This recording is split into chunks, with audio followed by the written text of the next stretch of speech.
What's up, Internet? My name is Xander, and today I have episode 3 of my series that I'm calling Game Talks.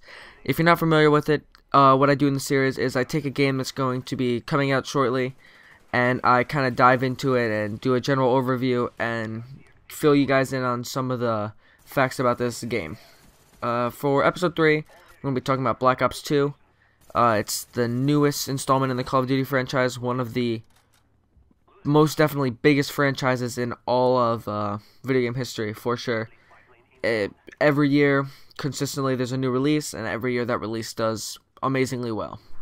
So this year's installment is Call of Duty Black Ops 2.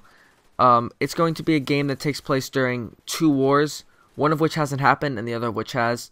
Half the game will be taking place during the Cold War, following Alex Mason again, back in the 1960s. And I believe into the 70s a little bit, and then the second half will be set in 2025, I believe, and we'll be dealing with future warfare. So we've seen past warfare, we've seen modern warfare, and now we're seeing future warfare, which is definitely, I guess, the next step that we would have expected, but it's going to be interesting to see how they deal with that, since it's something that we actually haven't experienced yet, and there's a lot of things that they could do right, and there's a lot of things they could do wrong.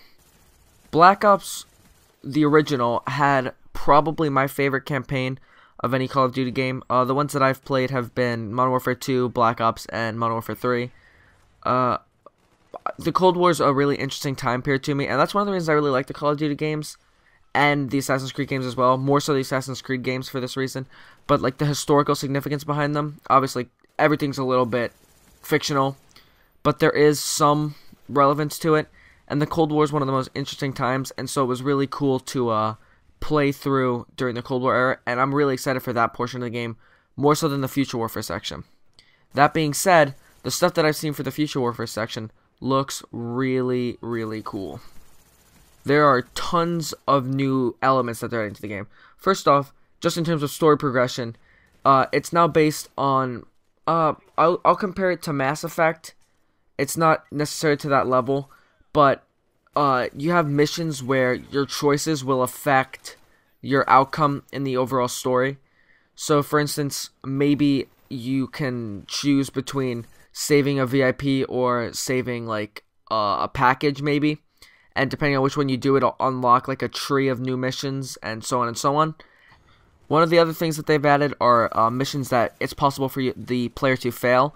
And when you fail, that also will affect the story progression, and that adds a lot of replay value to the game. Just, I'm not sure exactly how many different options there are, or how many different missions there are to choose, but I mean, it's definitely at least 2 playthroughs for sure, not including like if you want to do a normal and a veteran run. Aside from just adding the new playstyle elements, they've also added just kind of some gameplay elements themselves.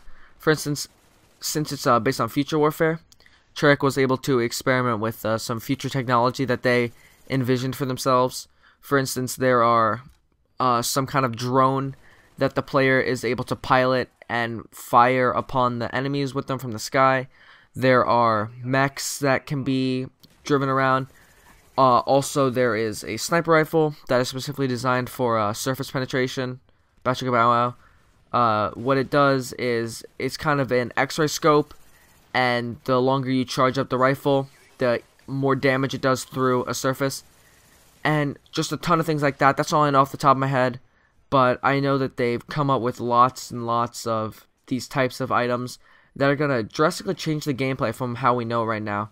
I mean, essentially right now, Call of Duty is guns and, grenades solely. But now the campaign's getting a whole new element of it. It's almost getting kill streaks, like, to the campaign, which completely new. I don't know how it's going to go down. Could be great, maybe not, who knows. I don't know till I play. But I do know that these elements will be available in multiplayer as well. They won't be only campaign. I believe they're going to be as set as kill streaks. And I know that multiplayer is one of the features or game types that people are usually most excited about, because I have lots of friends that will buy Call of Duty games solely to play multiplayer, and they'll never even touch the campaign, which is totally fine. Play how you want. If that's what you enjoy, then more power to you. So the element that actually I think most people will be the most excited for in this installment is going to be Nazi zombies. So Treyarch were the first to introduce Nazi zombies in Call of Duty World at War, and it was back in Black Ops, the original installment, and yet again they're bringing it into Black Ops 2. No doubt this is my favorite part of the game. I have friends that are getting this just for the zombies, and I can't wait to play it because there's a lot of new things that they're going to be adding to it. So, first off, the main game type for zombies now is actually a little bit different. It's called Transit, and it's set up just like a normal zombies game. You are put into an area, the zombies are attacking you, you have to see how many waves you can survive, rack up points, buy weapons, and such. But what's new about this version is that the idea of Transit is it's every zombies map within Black Ops 2 smushed into one, and they're connected by a subway train or a transit. And so you're able to jump on a train midway through a game and go to a different map. This seems like a really cool concept. It almost seems like it's going to be overly useful to me, because if you're getting overwhelmed by zombies, just jump on the train and go to an area where zombies aren't, because we all know that zombies only spawn in the spot that you're in. But aside from Transit, there is just classic zombies, where you play on one specific map, survive as long as possible, rack up those points, same as we've always had. And it's going to be interesting to compare the two game types, Transit and typical zombie survival, because they're very similar, but at the same time, they're very different because of just the size of the map on Transit compared to just having one of those available on normal survival. And the last zombies mode that I know of is actually my favorite idea for a zombies map. They're combining zombies and multiplayer, which I know zombies has always been multiplayer, but it's been co-op, whereas now it's going to be multiplayer in the sense that it's going to be a versus game type. It's sort of like 4v4 v Infinity, because the idea is that a team of 4 is placed on a map with another team of 4, and zombies are going to be spawning on this map all the while, and the objective is to outlive your opponent, or maybe to score more points depending on the game type. I don't know what the different types of game types are going to be for it, but essentially there are different kinds of maneuvers you can do. For instance, you can spend points to kind of delay or trap your opponent. Like, let's say you don't want them to be able to access another room. You could possibly put a trap on it so that they have to spend more money on it or something like that. And so it's a very strategic based game. I don't think it'll just be, who's better at zombies, who knows how to run a loop. It's going to be how do you use your points and how do you work together as a team. Because as far as I'm concerned, once you go down, I don't think you come back up. And I don't know, that's something that is taking a really big step, but I think they can, if they do it well, it'll be really, really great. So yeah, guys, that's Black Ops 2 in a nutshell.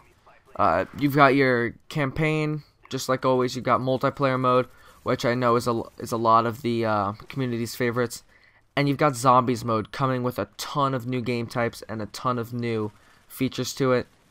It's definitely going to be a game that you're going to want to check out, you're going to want to pick up, you're going to want to play at your friend's house if you don't get to get it yourself.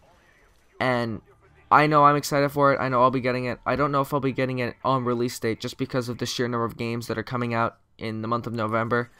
But maybe I'll end up being a Christmas noob. I will be putting out Black Ops videos, so stay tuned for those.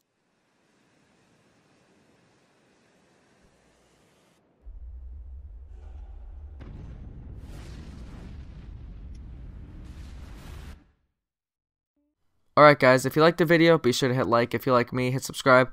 2 videos that I would encourage you to check out. The first one on the right is actually not made by me. It's made by a friend of mine. His name is Thunder on YouTube. He makes Call of Duty edits, and the one that I linked is a really cool one. The second video is my game talk on Assassin's Creed 3. That game will probably be out by the time this commentary is out. And if you haven't checked it out, you should watch my video and see if it interests you. Thanks for watching.